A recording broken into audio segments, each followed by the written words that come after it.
Hello, this is Ken Ferrie with this week's Boots in the Field report. Front and center this week is how bad is the frost or freeze damage? Many reports coming in at temperatures ranging from 31 down to 26.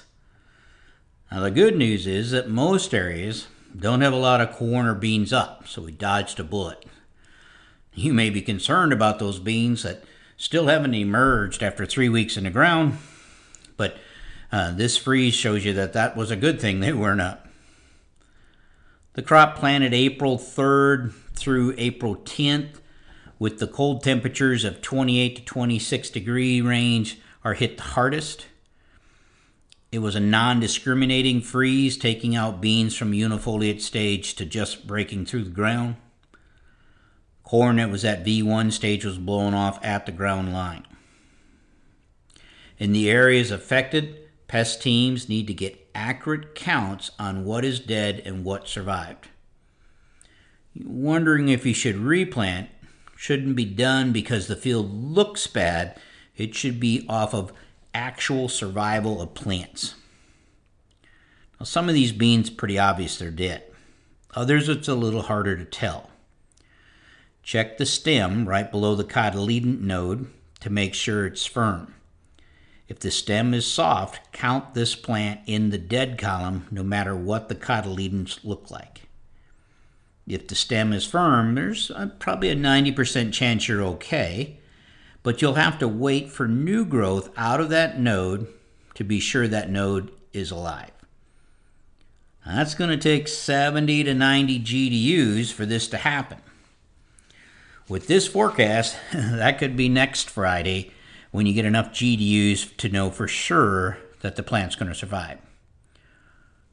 Corn blown off at the ground has a much better chance of bouncing back. With corn, that growing point is still below the ground, and we should see some new growth by next Friday. Pest teams, check the cornfields where the spikes were within a quarter inch of the surface and look for spike damage. It'll be discoloration on that spike, and that spike, if it got freeze damage, will want to split open. If it experiences that freeze damage, the plant will want to leaf out underground. Now, this again won't happen until we get some heat next week.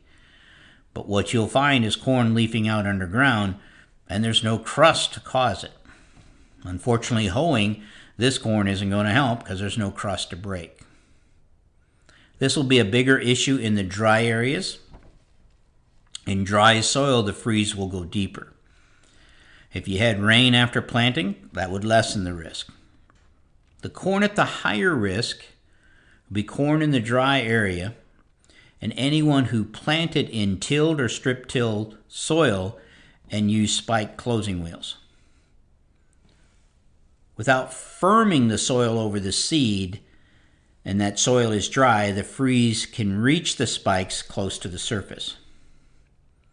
Now, if you firm the soil over the seed with rubber or cast iron closing wheels, it should keep that seed protected. Now, there isn't anything that can be done for this corn except get realistic stand counts and projected ear counts for replant decisions. I'll have the office post the freeze video that we did last year for you guys that are dealing with this freeze damage.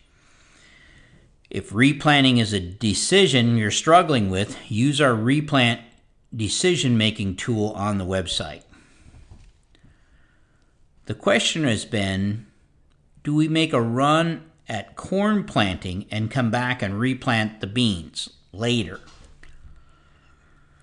With the current forecast, I would replant beans if you need to. We still have time, especially on our mid-group 3s and shorter, to pre-solstice flower if we plant these beans now.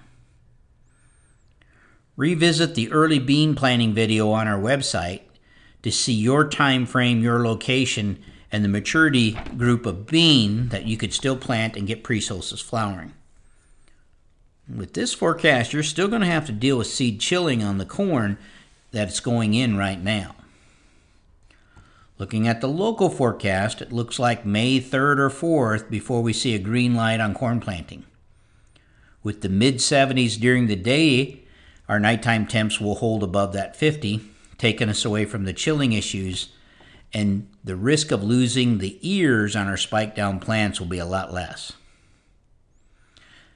Now, as the calendar slips away, we do have to visit the question, how long does it take you to plant your corn crop?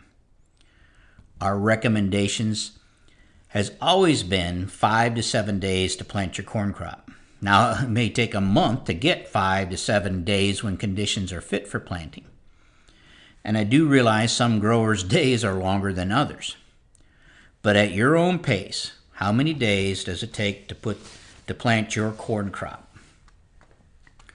Growers that can do it in 5 to 7 day window have the luxury of planting when conditions are set to give them the best chance at achieving your ear count objectives. When operations are outside of that 5 to 7 day window, you'll have to push conditions on one side or the other, early or late, to get most of your crop planted in the sweet spot. If the forecast holds, it looks like we'll have a green light next week to throw this crop in the ground. That's still about 7 days ahead of last year's planting. I'd like to say we're in the clear from here on out, but we haven't got past Mother's Day yet. Some areas got both rain and up to 1-inch size hail last week. Watch these fields for crust developing. I know we've got a lot of work yet to finish planting, but don't take your eye off of what is planted. Hoe before you know. See a crust forming, take it out while you can. Counts coming in from our armyworm and cutworm traps continue to be high. I do believe we'll have armyworm issues this year, so pest teams, let's watch the wheat crop and any corn planted in the cover crop.